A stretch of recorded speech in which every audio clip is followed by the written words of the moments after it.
Yo, bienvenue dans ce nouvel épisode du Process. Tu t'es déjà fait mal au dos toi aussi? Et on t'a dit de pas bouger? Bah c'était de la merde. On va te montrer 4 exercices pour ne plus avoir mal au dos. Bingle. Jingle.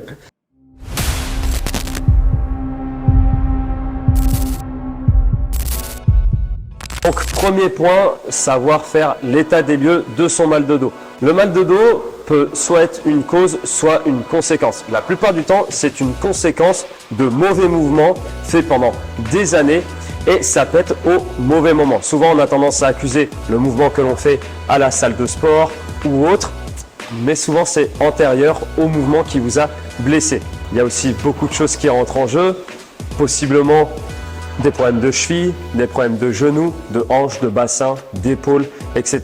Et tout ça va créer des compensations qui font que les muscles vont être en tension et ça va possiblement amener à des douleurs au niveau du dos. Quand on dit mal de dos, on pense surtout au niveau de la zone lombaire, pas spécialement au niveau du haut du dos parce que ce sont des cas assez rares. Moi j'ai mal dans le haut du dos. Pourquoi se renforcer le dos quand on a mal au dos? Bah c'est complètement con, dans certains cas. Effectivement, quand on a mal au lombaire, la plupart du temps, on nous dit bah, renforce-toi les lombaires. Bah, des fois, c'est complètement con parce que si on a mal au lombaire, dans certains cas encore une fois, c'est probablement que mes abdominaux sont complètement relâchés et que du coup, toute la tension de ma sangle abdominale vient des lombaires. Du coup, il y a déjà trop de tension. Donc si, en plus de ça, je rebosse mes lombaires sur des extensions lombaires, bref, t'as compris, bah, je remets encore plus de tension, bah, ça pète. Alors que dans ce cas-là, ce qui serait plus intéressant de faire, c'est de renforcer les abdos, les fessiers, les abdos, les fessiers. J'ai plus mal au dos. Voilà. Alors dans certains cas, c'est très intéressant et très important de renforcer le dos quand on a mal au dos, puisque ça peut venir d'une faiblesse.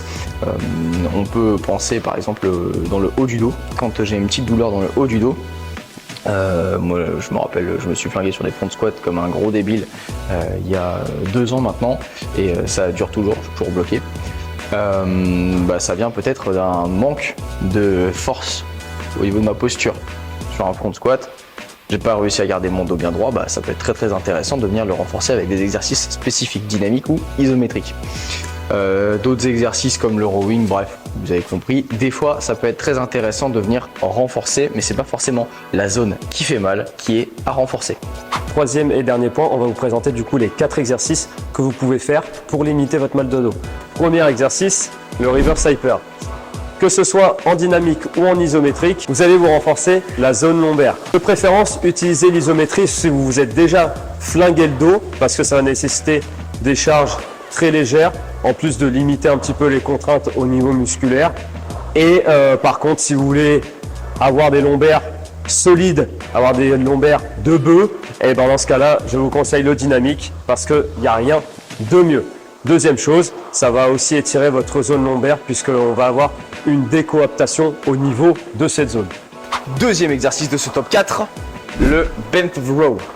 Le bent over row, déjà, d'une part, est ultra cool puisqu'il permet de stimuler la zone lombaire en isométrie. Donc, on est fixé comme sur le bas d'un deadlift en iso et on ne bouge plus.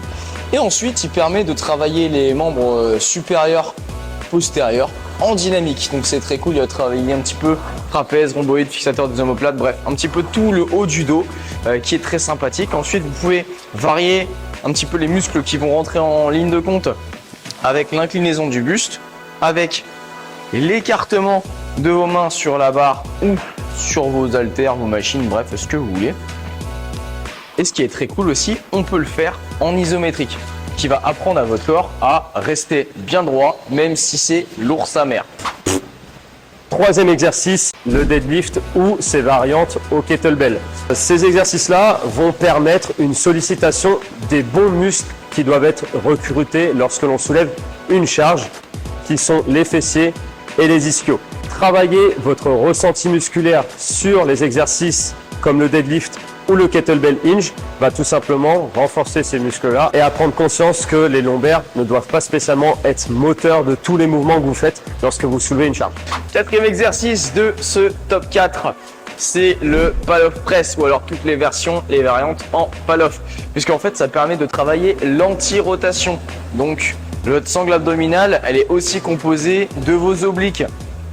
Vos obliques qui servent à la flexion et la rotation, mais ils servent aussi à l'anti-rotation et l'anti-flexion.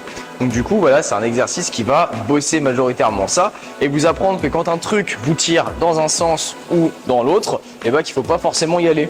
Parce que quand j'ai une course ou un tronc d'arbre, je vais pas forcément me mettre comme ça, mais pour me protéger et protéger mon intégrité physique, je vais devoir rester bien stable.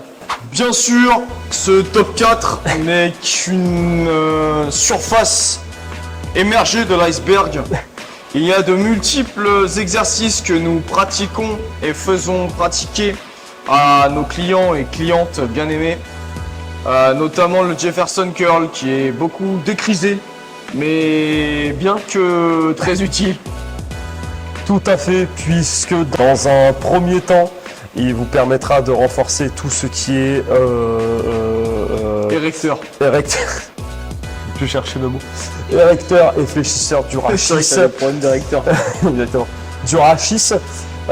Donc du coup, ça vous apprendra aussi à ne pas spécialement attendre d'avoir le dos droit pour porter une charge, hein, puisque parfois nous n'avons pas le choix. Donc du coup, bien évidemment, c'est un exercice à faire pas comme un bourrin, hein, puisqu'il faut y aller crescendo. C'est tout pour cette petite vidéo. Reprenons un petit peu notre sérieux avant de le perdre dans quelques instants. À bientôt sur Enzo Foucraté. Même si c'était sur un ton humoristique, à la fin, le Jefferson Curl est vraiment un atout non négligeable pour votre santé du dos. Renseignez-vous à ce sujet ou alors vous nous dites et on fera un vlog spécial dessus ou un petit post spécial dessus. Exactement, si jamais tu as trouvé les exercices intéressants que tu les fais pas encore et que tu comptes les faire, tu nous envoies un petit message ou alors tu mets j'ai mal au dos en commentaire. Voilà, tu peux tester les exercices, n'hésite pas à nous identifier quand tu vas les tester, quand tu vas faire ton petit reverse hyper avec tes box empilées chez toi. Tu nous identifies, si tu tombes parce que c'était pas sécurisé, tu nous identifies pas. Si jamais tu fais partie des gens qui matent ce contenu, qui écrivent les exercices qu'on donne, qui regardent la technique, qui ne mettent pas de pouce bleu et qui ne sont même pas abonnés, on te brise le dos. on te met le dos à l'équerre comme ça, mais dans le mauvais sens. dans le mauvais sens, dans l'autre sens. Est-ce que tu as vu l'exorciste? Exactement. Ou Matrix. Matrix, voilà. Matrix, mais avec les jambes pas pliées. Sur ce, Abonne-toi, ça nous ferait énormément plaisir et en plus ça nous boosterait pour pouvoir continuer le méga contenu trop intéressant qu'on a en stock et qu'on va te balancer très prochainement. sur ce, des bisous.